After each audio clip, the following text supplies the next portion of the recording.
उनकी बोली का कोई मतलब नहीं है। जो नफरत के राजनीति को ही अपना आधार बनाए हुए हैं, नफरत फैला करके अपनी राजनीति को आधार देते हों, उनसे हमें सर्टिफिकेट की आवश्यकता नहीं है। दोनों जिस तरीके से सारण में दो गुटों के बीच मुठभेड़ हुआ, उसके बाद से बीजेपी महागठबंधन पर काफ़ी हमलावर है। उसी कड़ी में राष्ट्रीय लोक जनशक्ति पार्टी के अध्यक्ष पशुपति पारस जी ने एक बयान दिया है कि जब हमारी सरकार थी, राज्य में भाईचारे का माहौल था, सब लोग शांति से जी रहे थे, और इस समय बिहार में जंगल राज चल रहा है।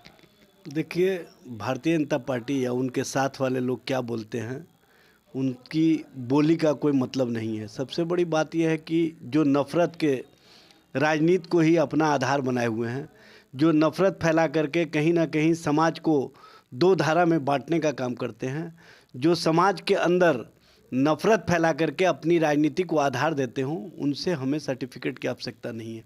सभी लोगों को पता है कि जो सारण में घटना हुई, उस घटना के बाद जो स्थानीय प्रशासन है उनके द्वारा त्वरित कार्रवाई की गई और सारे लोगों को चिन्हित किया जा रहा है और लगातार उनकी गिरफ्तारियां भी हो रही है।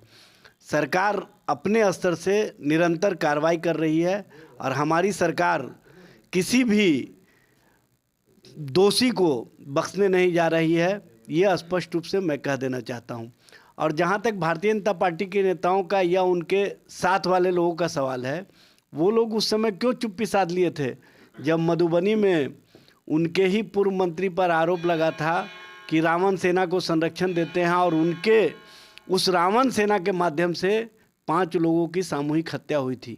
उस समय भारतीय जनता पार्टी के सारे बयानवीर नेता चुप्पी साधे हुए थे।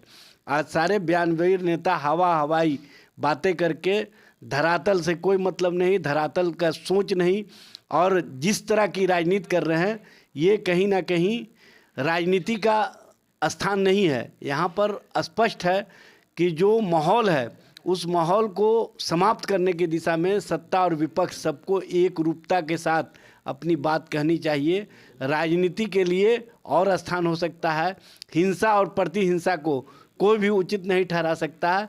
इस संबंध में सरकार के स्तर से तो कार्रवाई हो ही रही है। सभी राजनीतिक दल के लोग सिवाय विपक्षी दल के सब चाहते हैं कि अमन और शांति का माहौल कायम रहे और बिहार एक बेहतर वातावरण के साथ समाज में जो जन सरकार के मुद्दे पर जनता के लिए हम काम करना चाहते हैं वो काम करें।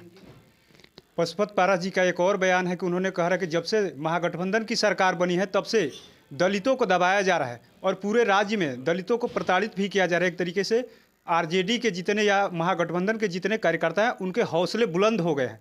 इसका ये परिणाम है कि वहाँ पर दो गुटों के बीच आपसी मुठभेड़ हुआ।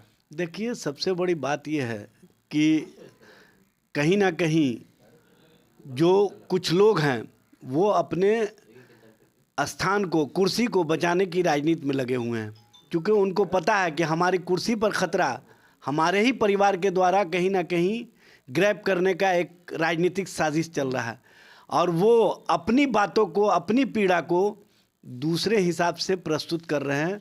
ये उनको भी पता है और उनकी राजनीति अवसान की स्थिति की ओर जाने वाली है, इसीलिए वो अपने कुर्सी के बचाने की राजनीति में और नरेंद्र मोदी को खुश करने के गर्ज से इस तरह की बातें कर रहे हैं। उसमें कहीं कोई सच्चाई नहीं है। स्पष्ट है कि बिहार और देश में हम जो सत्ता लेकर के आए हैं, भारतीय जनता पार्टी को सत्ता से बेदखल करके, ये नफ़रत के ख़िलाफ़ मोहब्बत की राजनीति को आयाम है और इससे कहीं ना कहीं 2024 के चुनाव में जो हम चाहते हैं कि केंद्र से भी भाजपा को बेदखल किया जाए, उसमें हम सफल होंगे। तो आपने साफ साफ सुना किस तरीके से आरजेडी प्रवक्ता एजाज अहमद जी ने कहा कि पशुपति पारस का जो बयान है नरेंद्र मोदी को खुश करने के लिए है, वो अपनी राजनीतिक अवसाद में चल रहे हैं। तो ऐसे ही तमाम खबरों को देखने के लिए न्यूज़ PR लाइव देखते रहें।